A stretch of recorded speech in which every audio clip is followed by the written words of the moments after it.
heureuse de vous retrouver sur la RTNC de développement pour cette session d'information. Madame, Monsieur, bienvenue. Je ne suis pas seule sur ce plateau, je suis avec Monsieur Valérien Moudoy, administrateur de l'ASBL ETEC entre Terre et Ciel, avec qui nous allons discuter sur la journée internationale des personnes disparues. À tout à l'heure. Poursuivons ce journal avec le chef de l'État, Félix-Antoine Tshisekedi Tshilombo, qui a clôturé mardi 29 août au Palais du Peuple le conclave du génie scientifique congolais. Ouvert le 19 août dernier, cet événement visait la promotion des inventions et des innovations made in Congo. Regardez. Je voudrais vous faire part de ma joie ainsi que de ma fierté quant à la tenue de ce conclave qui a permis la mise en lumière du génie scientifique congolais à travers les différentes expositions et autres démonstrations auxquelles l'assistance et moi-même avions eu le plaisir d'assister, a déclaré le président de la République dans son mot de clôture. Ce conclave a été le moment par excellence pour évaluer notre capacité de prise en main des leviers de commande scientifique et technologique de notre économie, a-t-il ajouté. Ce conclave a notamment recommandé d'atteindre 1% du produit intérieur brut à affecter aux dépenses de la recherche et développement conformément aux recommandations de l'Union africaine, d'accroître le budget du ministère de la Recherche scientifique et innovation technologique à au moins 7% du budget national et d'en assurer une exécution effective. Il demande également de rendre opérationnel le Fonds national de la recherche scientifique et de l'innovation technologique dès l'exercice budgétaire 2024 en mettant en place les organes et de promouvoir l'expertise scientifique nationale en soutenant l'implémentation des résultats des recherches. Il revient dès lors au Parlement et au gouvernement de prendre sans tarder, chacun en ce qui le concerne, les dispositions requises pour l'implémentation des recommandations pertinentes élaborées par le conclave, a insisté à ce sujet le chef de l'État. Et parmi les participants à ce conclave, 50 ont été récompensés en termes de médailles, soit 10 d'or, 15 d'argent et 25 de bronze. Ces prix ont été décernés aux inventions et innovations les plus marquantes. Exeta, édition 2022-2023, les résultats de la province éducationnelle de Kinshasa-Lukunga seront publiés jeudi 31 août 2023 et la liste des lauréats sera connue le même jour.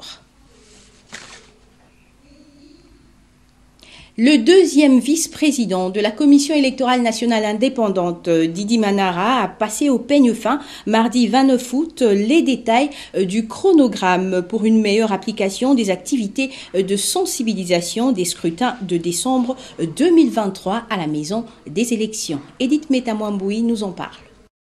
Après avoir introduit cette séance de présentation qui a regroupé quelques cadres et agents de la centrale électorale, le directeur de cabinet adjoint, Jésus Longangue, en a circonscrit le cadre. À cette occasion, plusieurs agents de la centrale électorale se sont employés à livrer le contenu de ce chronogramme d'activité qui se déroule à la maison des élections. Pour sa part, Didi Manara Linga, après s'être imprégné des différentes activités prévues dans ce chronogramme pour lequel il a promis son implication sans faille à livrer ses impressions sur l'avènement de la maison des élections. Les impressions sont très bonnes. Vous savez que lorsque nous avons un cadre comme celui-ci, une maison des élections, qui est un outil par excellence de fluidité des contacts entre la CENI et toute la population congolaise qui est aujourd'hui intéressée par les élections, toutes les parties prenantes, je parle des partis politiques, des regroupements politiques, tous les électeurs, des candidats et même du personnel de la CENI. Donc cette maison est la maison des élections, c'est notre maison à tous. Nous saluons cette initiative qui a été prise par le président Denis Kadima pour que la population vienne se ressourcer pour la bonne information. Au lieu de se déverser sur les réseaux sociaux, la vraie information est ici. Cette information électorale, elle est dynamique. Elle est toujours d'actualité. Nous demandons à la population congolaise, à toutes les parties prenantes, de venir se ressourcer ici parce que les services ici sont permanents. Pour rappel, le président Denis Kadima Kazadi a lancé mercredi 23 août les activités de la maison des élections située sur 54 avenue Kolwezi dans la commune de la Gombe. Marie-Laure Yohane est donc chargée d'assurer la coordination du dit projet. Renforcer les activités de terrain dans différents bureaux fédéraux de la dynamique Paul Djunga, tel était le principal objectif de la descente de terrain effectuée par le coordonnateur de cette structure tout récemment dans ses sièges basés au district de Funa. Le résumé dans ce commentaire et reportage signé Christ Sumbula. Au lendemain d'une importante réunion tenue mercredi 23 août dernier avec les différents membres et comités de toutes les fédérations de la dynamique Paul Djunga de la circonscription de Funa, Maître Paul Djunga a visité les sièges municipaux de sa structure. Pour la première étape de cette ronde, jeudi 25 août, 4 bureaux fédéraux ont été visités, à savoir celui de Selembao, de Bumbu, de Kasavubu et de Bandalungwa. Le coordonnateur de la dynamique a placé le dynamisme sur le terrain au cœur de son speech. Le travail doit se faire dans l'optique de fidéliser en premier lieu les membres effectifs et, secundo, déployer les équipes sur le terrain afin d'entreprendre des actions stratégiques pour conquérir l'espace et accroître ainsi le nombre d'adhérents. Ensuite, il faudra se préparer en conséquence pour les prochaines échéances électorales, notamment en suivant le mot d'ordre quant à l'accompagnement et le soutien des candidatures, étant donné que la dynamique Paul Djunga est une structure affiliée au MLC. Vendredi 25 août, même exercice pour la deuxième étape de cette ronde. Mais cette fois-ci, en commençant par la commune de Makala, escale ensuite à Kalamon pour enfin chuter en Giringiri. Dans toutes les représentations municipales, le même message a été fidèlement répercuté. Au terme donc de ces 48 heures de ronde, Maître Paul Djunga reste attaché à sa politique de proximité avec la population qui doit également être pérennisée par les résultats attendus de tous les fédéraux. Dans le cadre du jubilé d'or de l'Institut facultaire des sciences de l'information et de la communication IFASIC, la rédaction de la RTNC de développement a braqué sa caméra sur le professeur Jean-Chrétien Ekambo, l'une des grandes figures et ancien recteur de l'IFASIC. Christ Sumbula, Israël Tchenda et Dems Moyo sont allés sur son lieu de travail. Je vous ai donné de multiples exemples ici. Docteur en communication de l'Université catholique de Louvain-la-Neuve, professeur émérite, recteur honoraire de l'IFASIC, Jean-Chrétien Ekambo est intronisé au rang des icônes pour avoir marqué de façon remarquable son passage à l'Institut facultaire des sciences de l'information en tant que professeur recteur. En pleine immersion pendant qu'il était en train d'enseigner, nos caméras se sont approchées de quelques étudiants qui bénéficient des notions des sciences de l'information et de la communication. Et c'est quelqu'un, avec lui, on n'est pas ennuyé. C'est-à-dire il sait mettre de l'ambiance dans la salle, et sachant aussi que c'est un père, il sait comment vivre avec ses enfants. Mais c'est quelqu'un aussi, si je peux comprendre, de très rigoureux, parce qu'après lui, on n'entre pas. Véritable icône dans l'univers IFASIC, Jean-Chrétien Ekambo reste l'un des formateurs qui aura propulsé, sous son encadrement et sa supervision, plusieurs autres professeurs, chefs des travaux et assistants. Et je suis très heureux de me retrouver en face de la 50e promotion, mais en tant qu'enseignant, c'est que j'ai le privilège de partager avec la génération actuelle les mêmes connaissances, les mêmes ambitions et le même désir de pouvoir rendre service au pays. Avec cette année jubilaire, l'IFASIC entend bien garder sous les feux des projecteurs ceux qui ont réellement modélé la communication en République démocratique du Congo. Et Jean-Chrétien Ekambo fait partie de ces figures de proue de l'IFASIC. L'humanité commémore chaque 30 août la journée internationale des disparus, initiée par l'Organisation des Nations Unies. Cette journée a pour but de sensibiliser l'opinion mondiale sur la question des victimes de disparitions forcées. Nos reporters Exaucé Diakanda, Janslem Bianani en parlent à travers ce papier de fond. La journée internationale des disparus est bien plus qu'une simple commémoration. C'est un rappel à l'action pour tous les acteurs de la société civile. Les disparitions forcées font souvent partie d'une stratégie pour faire régner la terreur. Elles touchent non seulement les proches de la personne disparue, mais aussi leur communauté et l'ensemble de la société.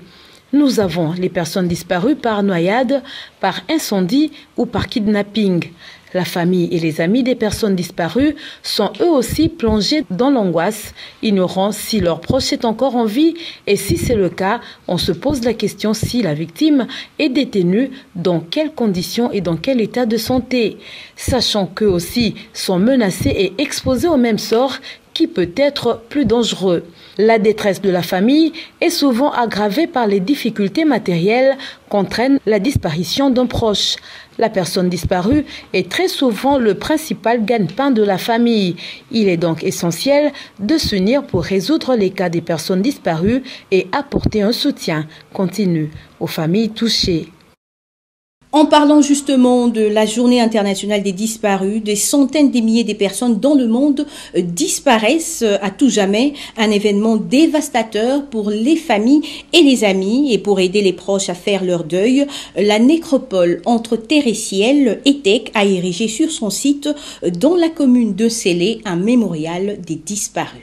Dédié exclusivement aux personnes disparues, ce monument est composé de 8 murs de 4 mètres sur 2, séparés des palmiers dorés, et son esplanade est ornée des fleurs naturelles. C'est donc ici, au mémorial des disparus, sur le site de la nécropole entre terre et ciel, dans la commune de Nsélé, que les familles et les proches des disparus peuvent se procurer la plaque qui sera gravée sur le mur du monument. Elle portera l'identité complète du défunt et la date de sa disparition. À travers ce monument, ETEC a voulu aider les familles à pleurer leur mort, ainsi faire le deuil, tout en donnant une touche de modernité à ce cimetière qui est la première institution en République démocratique du Congo à accorder une place aux personnes disparues. Pour rappel, cette journée du 30 août laisse l'opportunité de sensibiliser le public sur des milliers de personnes disparues dans le monde. Comme je l'avais annoncé à l'ouverture de ce journal, nous avons un invité ce soir, ce monsieur Valérien Moudoy, administrateur de l'ETEC, qui signifie entre terre et ciel. Bonsoir monsieur Valérien. Bonsoir madame. D'entrée de jeu, nous voulons être aux côtés des familles des personnes portées disparues, exprimer notre solidarité et entretenir avec elles les souvenirs de leurs proches disparus. C'est le thème qu'on va développer ce soir, le thème retenu pour la journée du 30 août qui commémore les personnes disparues. Pouvez-vous faire la lecture de ce thème, s'il vous plaît? Merci madame. Bonsoir à tout le monde.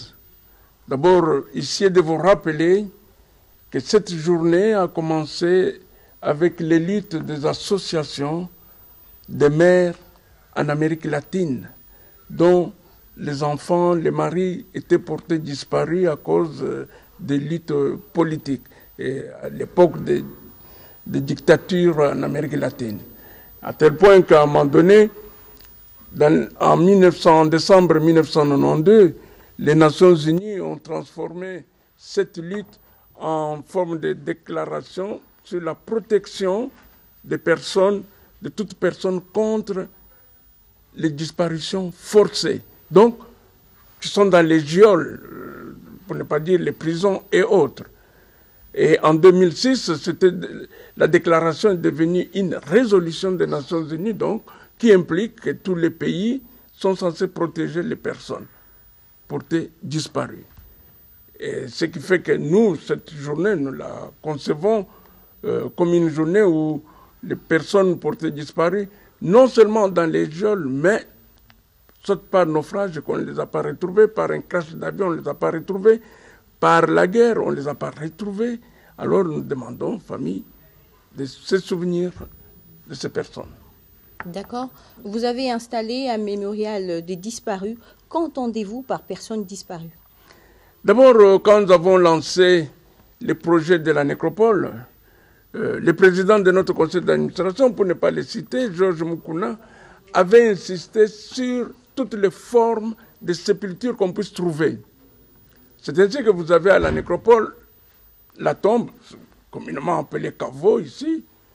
Vous avez le columbarium qui reçoit les urnes funéraires. Mais ça fait partie des conceptions qui ne sont pas encore dans notre culture. Et vous avez les mémorials des disparus. Alors, pourquoi les mémorials des disparus?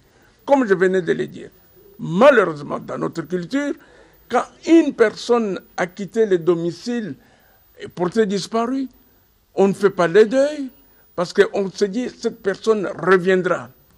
Or, il se fait que vous pouvez attendre 1 mois, 2 mois, 3 mois, 6 mois, 1 an, voire même 10 ans, vous attendez que la personne revienne. Vous n'avez même pas de nouvelles. C'est pourquoi nous disons aux familles, non, non, non, non. Écoutez, ne souffrez pas, essayez de commémorer la personne qui vous a quitté, qui est partie, dont vous n'avez plus de nouvelles. Et d'où le fait que nous avons les mémorials des disparus à la nécropole. Et certaines familles qui ont compris cela sont venues nous trouver, nous avons expliqué les pourquoi et comment ça pouvait se faire. Et le 1er août, ces familles sont venues se recueillir devant la plaque commémorative d'un de leurs disparus. Ok. Oui. Et depuis quand avez-vous installé ce mémorial de disparus et combien de cas jusque-là? Dès la création de la nécropole, car nous avons créé la nécropole en 2008, on a commencé nos textes législatifs et en 2009, nous avons commencé toutes les constructions, y compris le columbarium, y compris le mémorial des disparus. Encore une fois de plus, ce n'est pas dans la culture bantoue, malheureusement. Malheureusement, ce n'est pas dans la culture bantoue. Nous le disons et on le dit sans arrêt.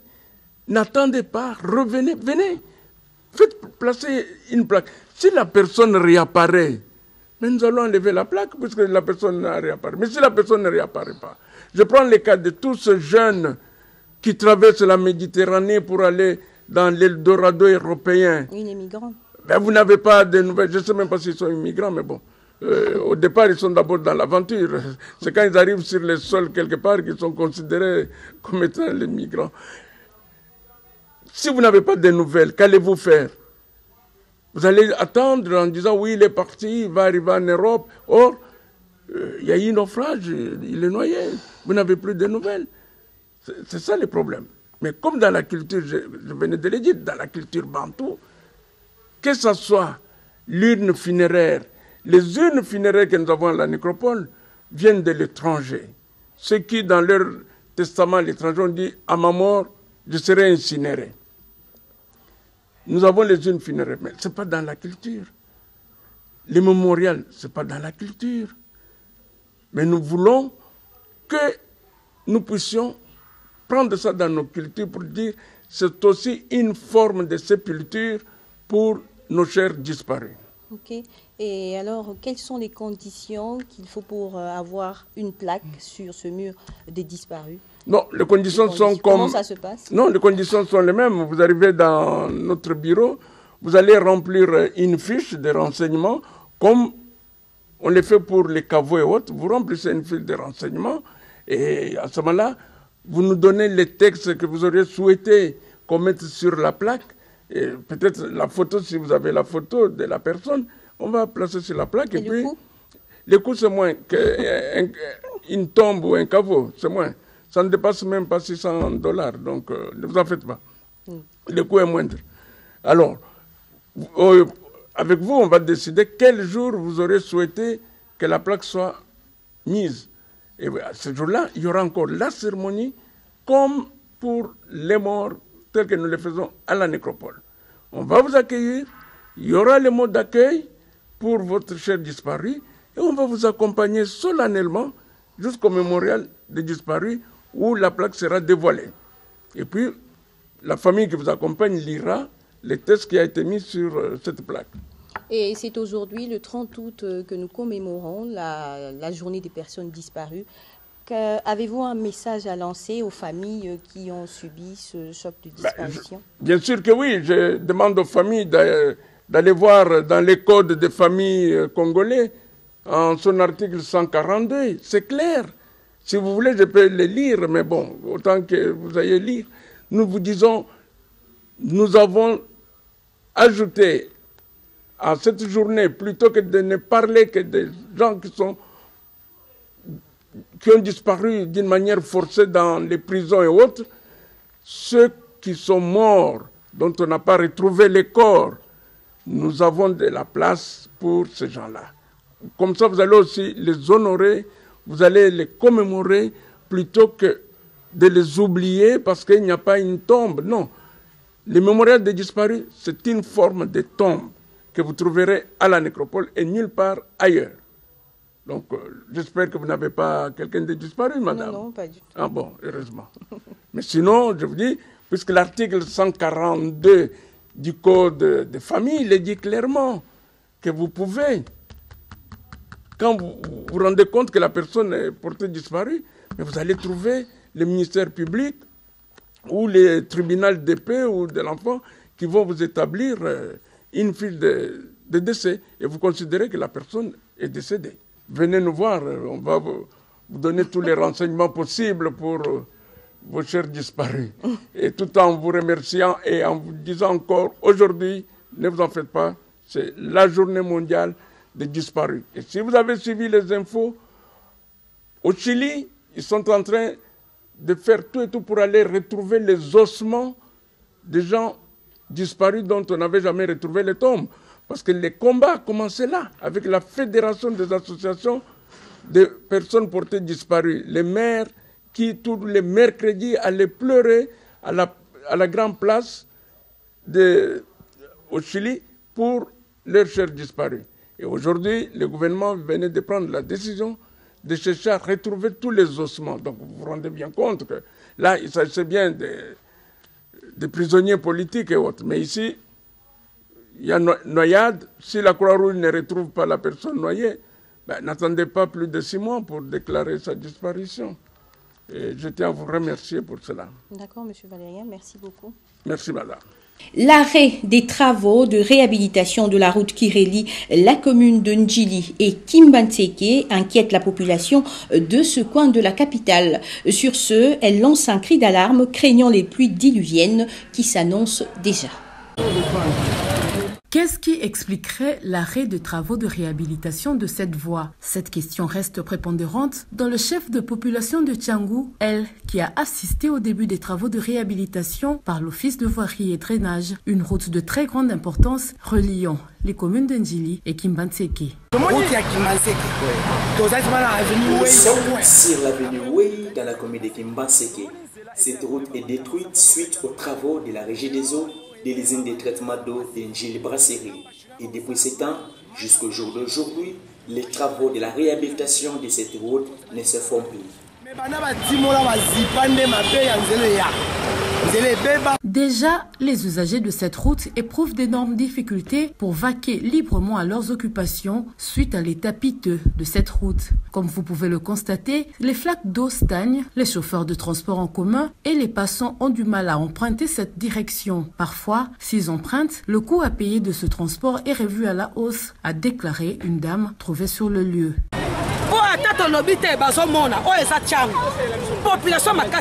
Même si nous ne parlons pas des mêmes voix, ici c'est la Tiangou.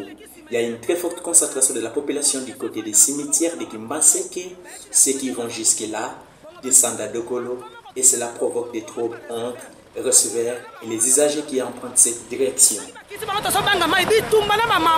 Il sied de noter que les habitants de ce coin appellent à l'intervention du président de la République, son Excellence Félix Antoine Tshilombo, pour une solution rapide avant même que la saison de pluie les surprenne. Le travail de fin de cycle TFC est une épreuve pour les étudiants en 3e année gradua de valider l'obtention de leur titre académique et ainsi prouver leur connaissance à travers un diplôme qui confirme leur cursus. Ephraïm Disengomoka et Sarah Sivava ont rencontré quelques étudiants finalistes. Réalisé par les étudiants qui ont assimilé les cours dispensés pendant leur cycle d'études, le travail de fin de cycle ou TFC permet aux universitaires de mettre en pratique les connaissances et compétences acquises au cours de leur formation en réalisant un travail de recherche original et approfondi. TFC, c'est un travail, n'est-ce pas, qui consiste à rédiger ce qu'un étudiant a fait pendant 3 ans à l'université. Et moi, je pense que quand il s'agit du TFC, ce n'est qu'un étudiant ou une étudiante qui est en G3 graduat peut le faire. En effet, ce travail universitaire de grande envergure qui marque la fin d'un cycle d'études n'est rien qu'une étape cruciale qui permet de valider l'obtention d'un titre académique et d'un diplôme. Ceci nécessite une méthodologie rigoureuse de recherche bien documentée. Il y a beaucoup de difficultés. D'abord pour avoir les informations par rapport au sujet que nous avons choisi. Ça va demander à consulter les bibliothèques.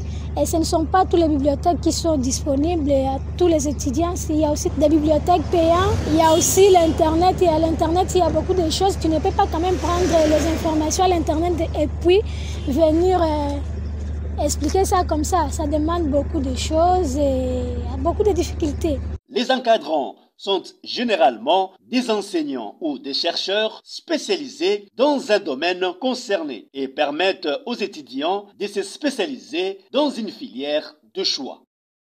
À présent, lisons les journaux parus cette matinée dans la capitale dans une sélection et commentaires de Caritas Lubella. Tout de suite, revue de presse.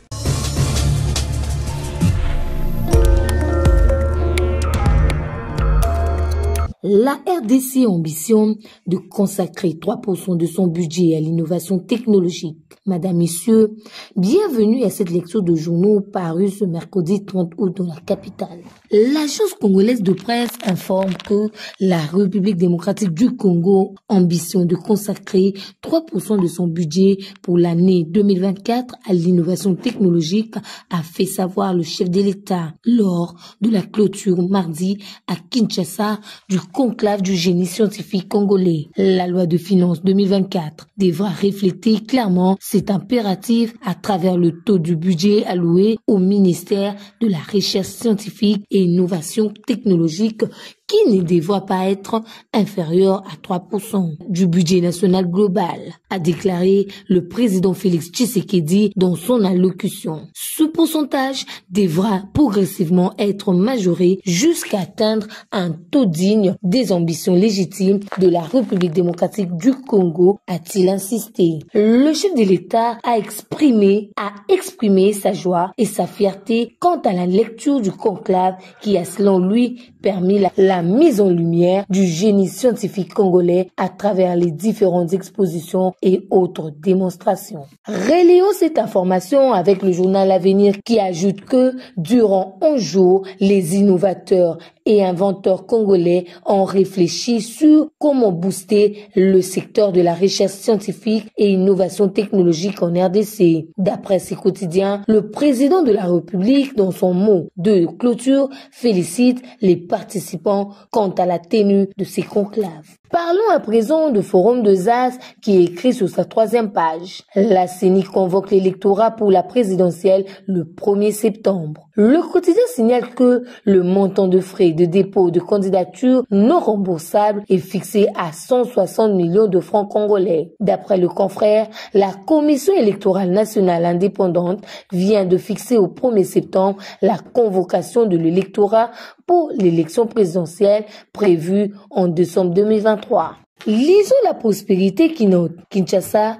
Les avis divergent sur la question de l'exigence ou non du code vestimentaire dans les universités. La question du respect du code vestimentaire dans les milieux universitaires reste jusqu'à ce jour une option qui partage les étudiants. D'un côté, elle est soutenue et approuvée, de l'autre côté, elle est contestée. Ces avis, signale le confrère, ont été rendus aux reporters du journal La Prospérité. À en croire certains étudiants, il n'est pas admissible d'imposer des tenues pour accéder dans un milieu académique. Ce n'est pas normal qu'on exige un code vestimentaire car l'université, c'est l'univers, avec diverses appréciations, a soutenu une étudiante. Bouclons cette lecture avec Congo Nouveau qui note dans sa page intérieure électricité, la SNEL sort Bandundouville de 5 mois d'obscurité. La Société nationale d'électricité a remis en service le 27 août dans la soirée la sous-station électrique dite Avion dans la ville de Bandundu, chef-lieu de la province du Kwilu. Fin de cette balade de journaux, à la prochaine.